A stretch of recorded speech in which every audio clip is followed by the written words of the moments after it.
महलू मठाई तो दही नहीं है।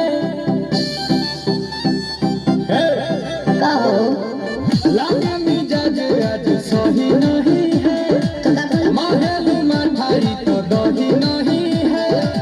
घोले राजा जी, घोले राजा जी, बाली नचने जैसे घोले राजा जी, घोले राजा जी, कमरिया गोले गोले, कमरिया गोले गोले, कमरिया गोले